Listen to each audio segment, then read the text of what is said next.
Hello po mga kababayan, kamusta po kayong lahat? And once again, welcome po dito sa Simply Talkies Vlog. Tayo po ay magbibigay ng maiksing komento, opinion at reaksyon sa mga maiinit na usaping politika sa ating bansa. At isa nga po sa pinakamainit dyan ay ito pong nangyaring pag-aresto kay Digong at siya po ay inilipad na sa dahig dyan po sa ICC. No? Galit na galit po ang kanyang pamilya, no? Yung asawa niya, yung anak niya, pero hindi po yan ang pag-uusapan natin. Ang pag-uusapan natin yung mga nagsabi na siya ay sasamahan sa ICC. Yung may nagsabi na, sige na, baka sumama ka pang manghuli sa akin. Nasaan na sila, mga kababayan, no? Sasama pala natin yung sinasabi nung anak ni Duterteng isang babae. Yung sa reaction ng kanyang asawa at yung anak nito na babae. Okay, pero bago tayo magpatuloy, tayo po ay magpapasalamat sa lahat ng channel subscribers, followers, mga nagla-like at nagsishare ng ating videos. Special shout out to all our OFWs, to the men and women in uniform, sa mga frontliners at mga guro, and may God bless us all and may God protect the Marcos administration from the evil forces, the likes of Dutertes, their minions, and the anti-Marcoses. So simulan natin to mga kababayan dito po sa tatlo ninyong senador. Itong tatlong senador na ito, pagdating sa Duterte, nawawala po ang pagkasenador nila ng Pilipinas.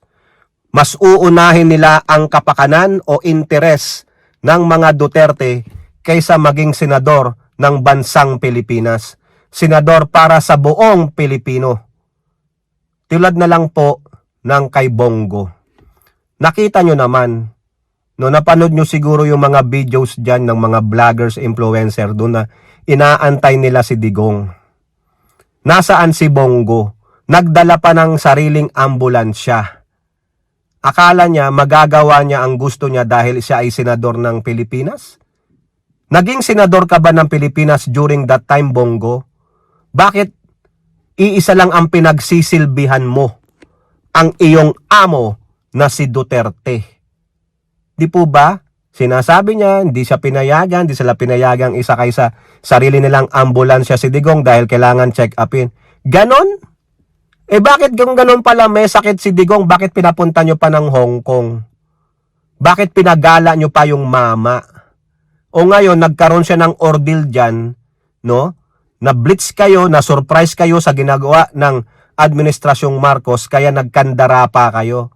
Ano, yung ambulansya parang ililigaw nyo lang ang gobyerno para makatakas si Digong? Di sana, kung gusto nyong pahirapan si General Torre tulad ng ginawa nila kay Boloy, hindi na sana lumabas ng Davao si Digong.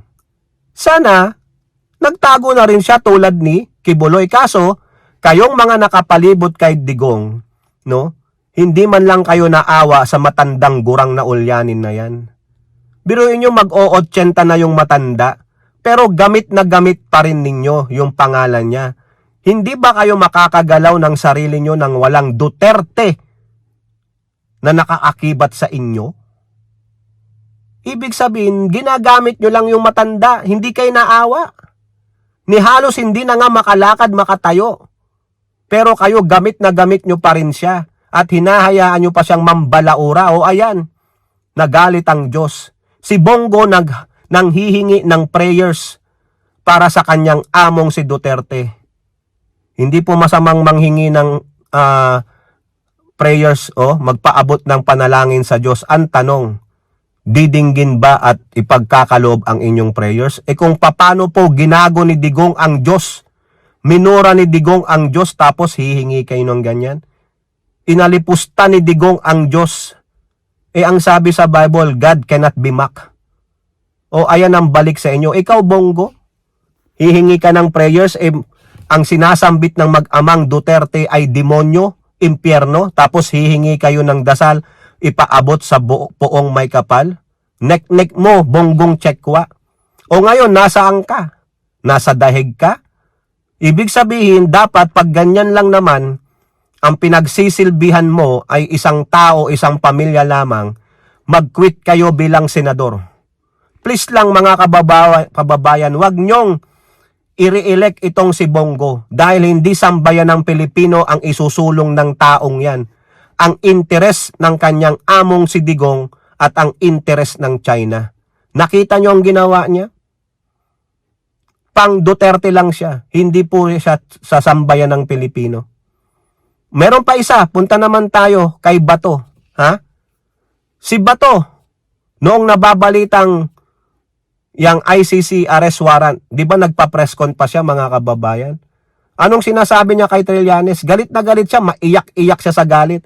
Oh, Trillanes, kung gusto mo, ikaw pang magsilbi ng warrant. Ngayon na, pusasan mo ako. Oo. Kumbaga, hindi natatakot si Bato na hulihin siya at dalhin sa ICC. Ha? Nagmayabang siya dun sa press con niya na yun. Kung maalala nyo, may video pa nga, di ba? Kasi nga si Trillanes talagang tinutuya sila.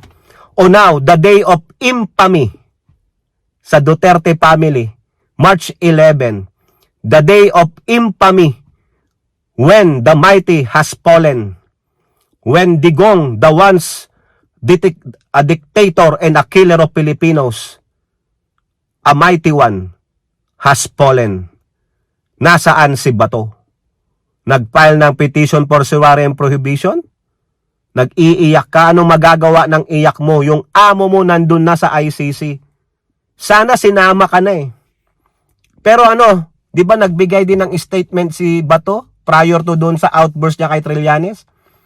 Natatakot po siya na siya ay sukbitin ng ICC. Bakit? Kasi sabi niya, di ko na makikita mga apo ko eh. E di palipatin mo doon yung pamilya mo sa Netherlands. Mag-quit ka na rin bilang senador. Bakit? Biruin mo, ikaw pa mismo. Hindi nyo na inisip na kayo ay senador ng sambayan ng Pilipino. Dito lang makikita mga kababayan na itong si Bongo, itong si Bato, ay senador lang para sa mga Duterte. Uulitin ko, mas uunahin nila ang interes ng mga Duterte. Mas ipaprioridad nila ang interes ng mga Duterte kaysa sa interes ng sambayan ng Pilipino, ang interes ng bansang Pilipinas. Diba? O ngayon, nasaan ka ba to? Nasaan ka? Kung matapang ka, samahan mo yung amo mo dun. Kayong mga Duterte minions, kung matapang kayo, doon kayo magprotesta sa dahig, huwag kayo magprotesta sa Pilipinas kasi wala nang magagawa ang bansang Pilipinas dyan. Na-turn over na siya sa ICC. Through Interpol. O, di ba? O Bato, nasaan na yung tapang mo? Yung sinasabi mo kay Trillanes, o ICC, inext nyo na si Bato. Ha? Inext nyo na pati yung mga cohorts ni Duterte. Kasi yung lumabas lang na warrant na 15 pages ay kay Duterte lamang. Mag-antay ka Bato.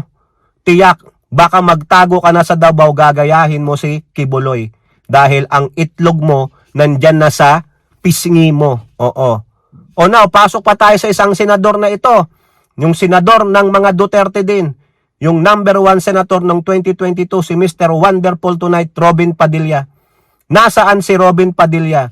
Maalala nyo, nung March 30, 2023, usapin din ito ng sa ICC. Anong sabi niya? Sa quote card ng News 5, ha? Kung huhulihin nila si Senator Bato de la Rosa, isama nila ako dahil isa ako sa sumuporta kay dating Pangulong Rodrigo Duterte.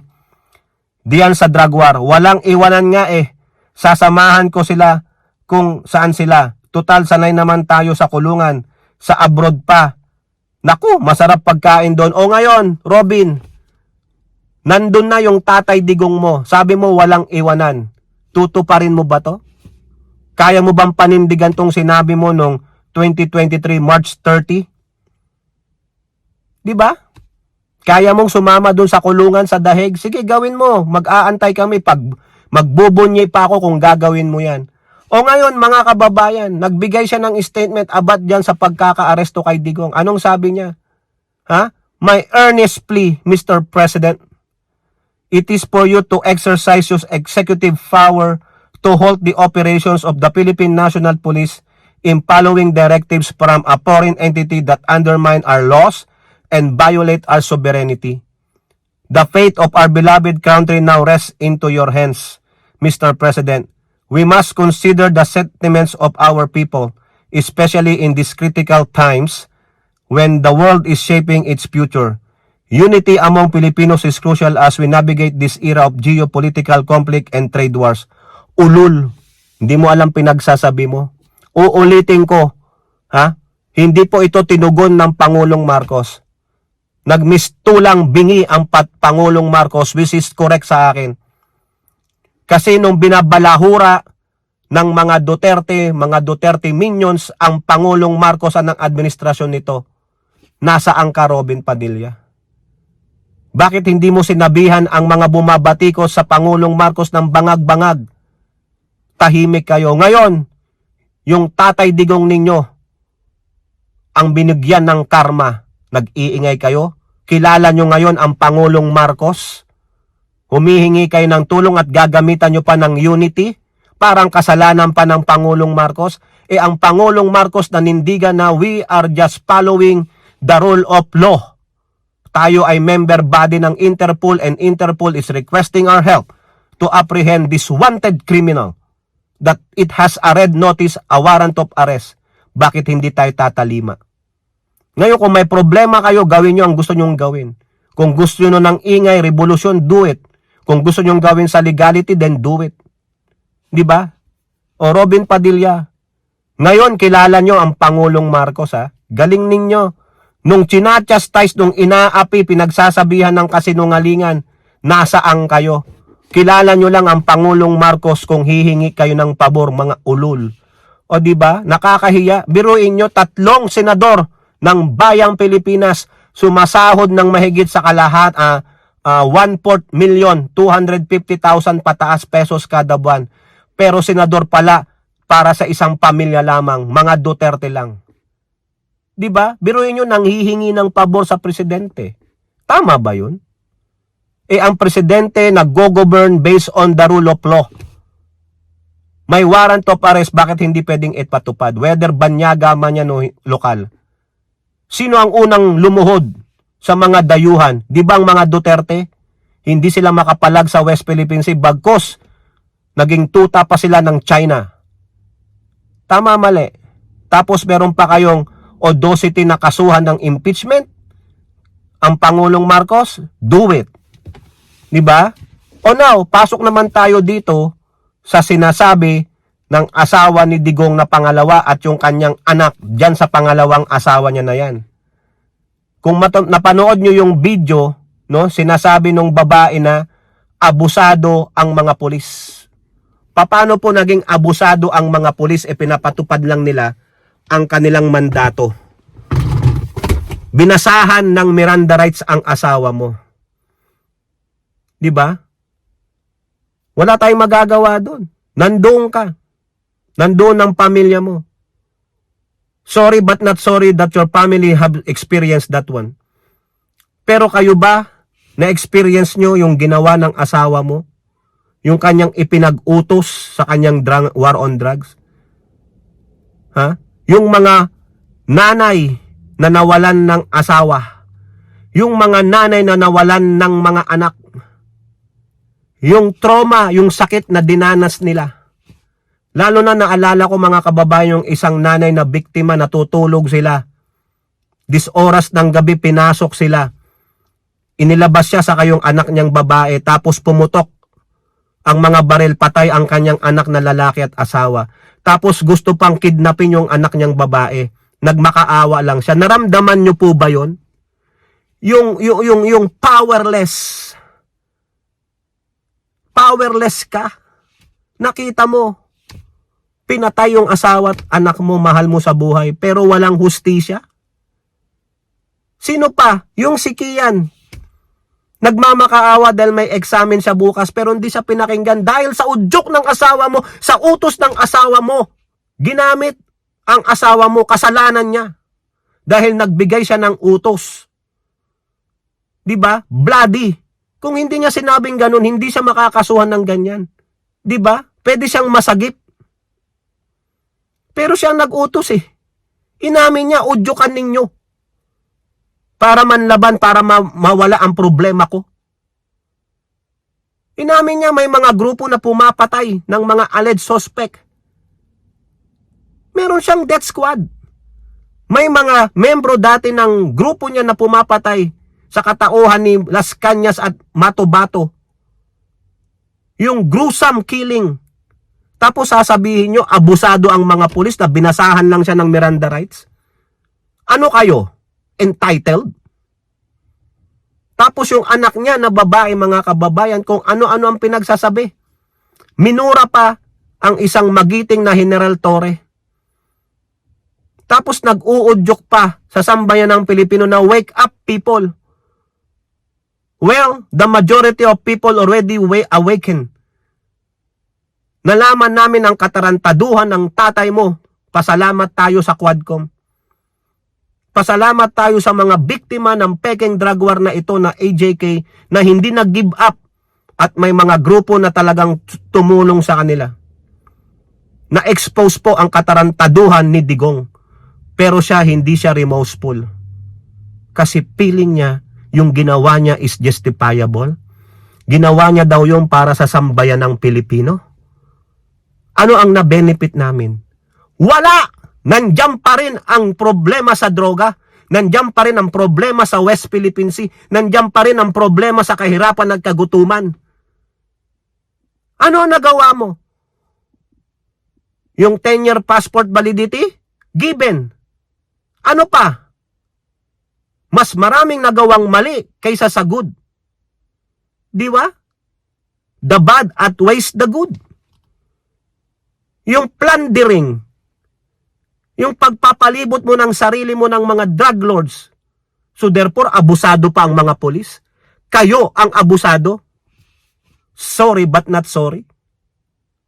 Maawa man ako kay Dadong kasi matanda na, pero naawa ba siya? Nakakitaan ba siya ng konting pagmamakaawa, yung pagsisisi? Wala po eh. He is not even remorseful. He is defiant to the end. Ano ang sabi niya?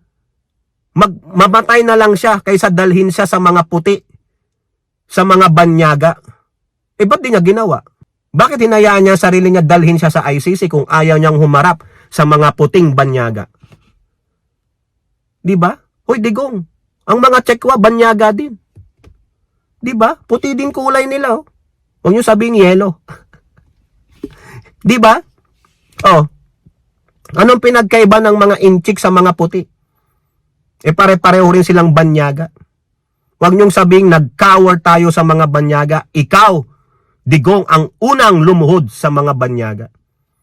Tapos meron kayong audacity na manawagan sa sambayan ng Pilipino to wake up. Kung anong ginagawa sa inyo, ulul. Kayo ang unang ng api sa sambayan ng Pilipino. Sa pagmamalabis ni Digong. Sa kanyang walang moral values kasama ang kanyang mga anak. Di po ba? Ang feeling nila sila ay above the law.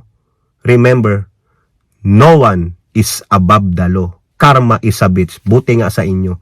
Kayo po, ano pong inyong masasabi? Comment down below. And don't forget to like and share. Hope to see you on the next videos. Bye-bye. God bless.